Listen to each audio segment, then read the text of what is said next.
Hey everyone, Stephanie Robilio here, licensed clinical social worker, published author, and the Chief Clinical Officer at Agape Behavioral Healthcare, and you are tuning into the Mindful Living podcast. Hey everyone, welcome back, and as always, thank you so much for tuning in and being here with me. Today I feel really led to talk about how can we transform past pain into inner peace.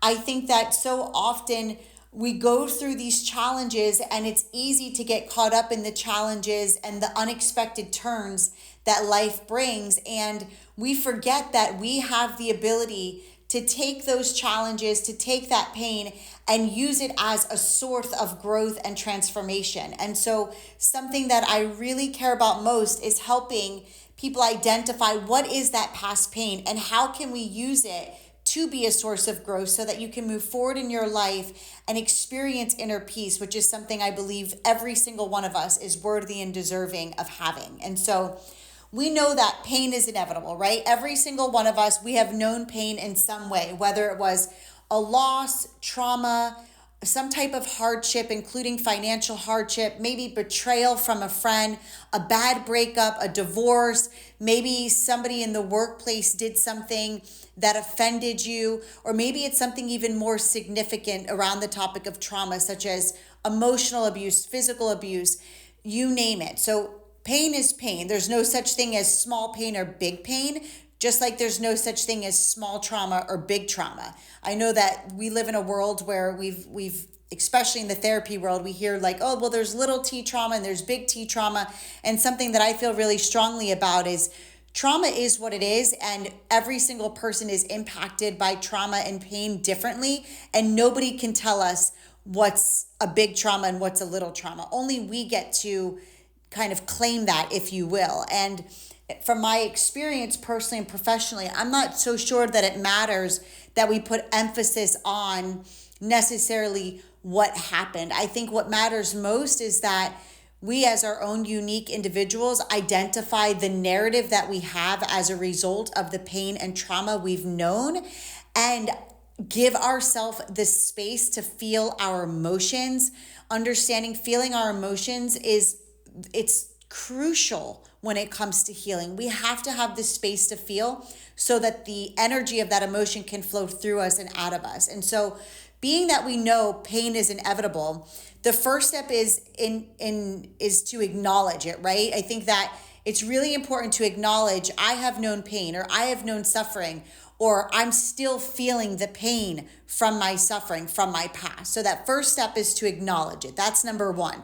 And this is really important because to stay in a place of continuing to deny or suppress your pain only prolongs suffering. It makes it go on, and then you are delaying yourself from healing and ultimately having inner peace, that's the intention, to have inner peace. So you have to first acknowledge it and then have the courage to face your emotions and feel your emotions head on without trying to run from them, numb them, avoid them.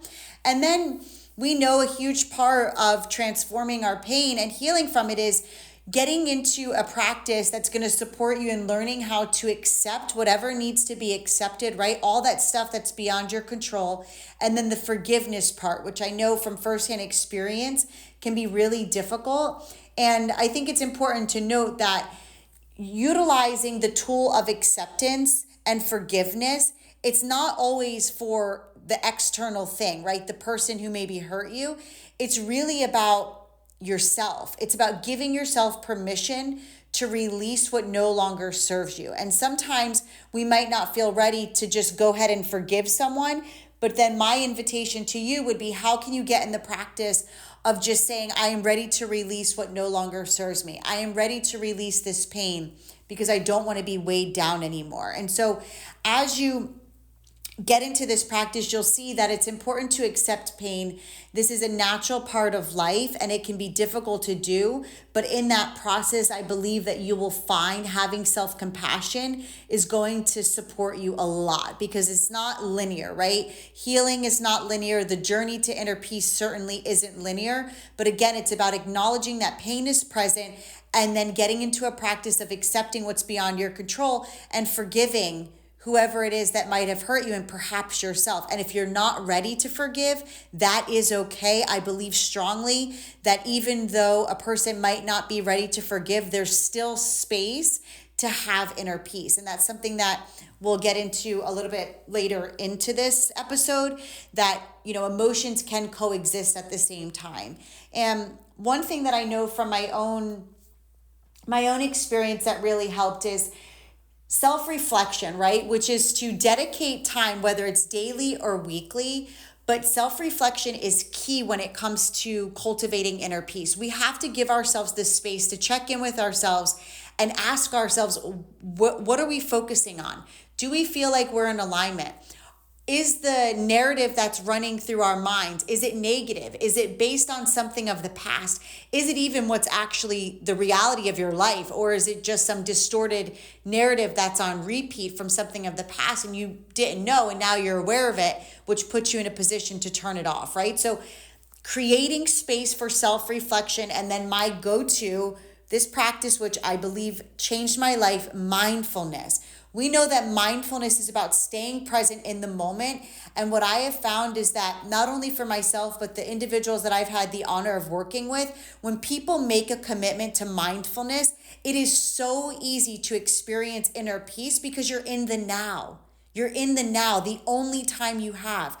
Every single time we live in our past, it only makes sense that we feel anger, sadness, shame, guilt, and all those unwanted emotions.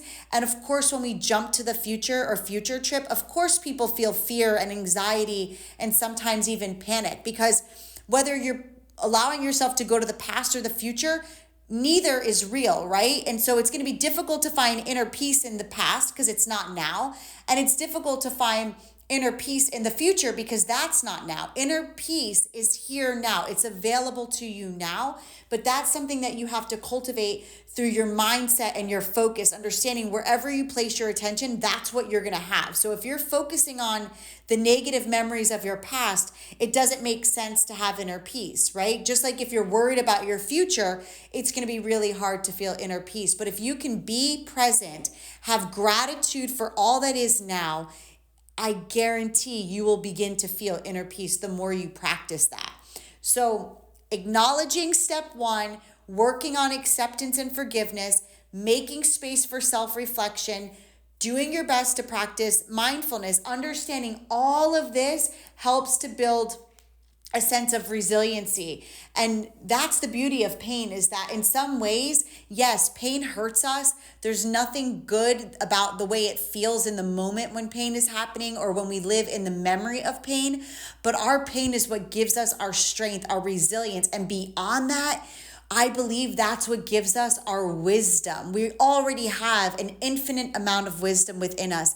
And for whatever reason, for those who have gone through painful things in their life, we come out on the other side with so much wisdom. We learn so much through those experiences.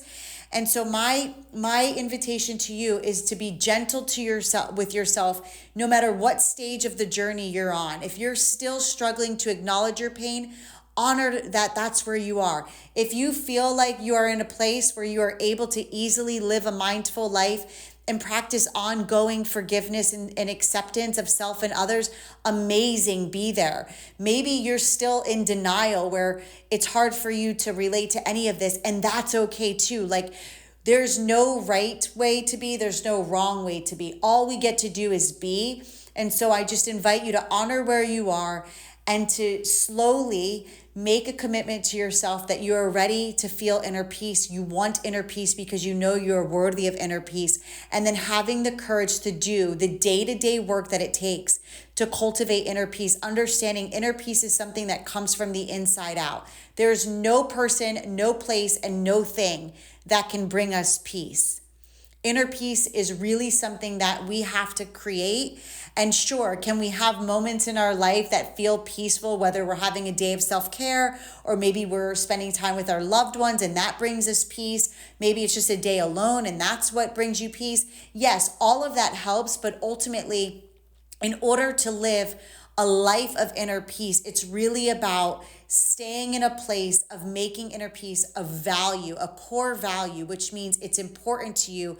And when something's important to you, you will do whatever it takes to stay in alignment with having that. So here's to transforming your past pain into inner peace one day at a time. And here's to remembering you are worthy and deserving of feeling inner peace and living your life at a state of ease. And it's time to release that pain of the past. All of you, whoever's tuned into this, I say this from my heart. Every single one of you, you deserve to release the pain of your past so that you can set yourself free. Set yourself free to feel your best now. To feel your best now. With all that being said, I love you all so much, and I am excited to share. My next product will be dropping soon. This is, I think, the best thing I've done yet, and I'm so excited to share it with you all. And what's coming next is truly for any person who's been struggling to release the weight of their past. If you're that person who's been struggling to release the weight of your past, I am about to share something that I fully trust and believe will be a guide for you. So stay tuned, and until the next episode, lots of love. Thank you so much for being here with me today. If you found today's episode to be insightful and inspiring, drop me a review so together we can help the next person, and come connect with me on social at Stephanie Robilio and find all of my books on Amazon. Until the next episode, stay mindful and always remember the power that lives inside of you.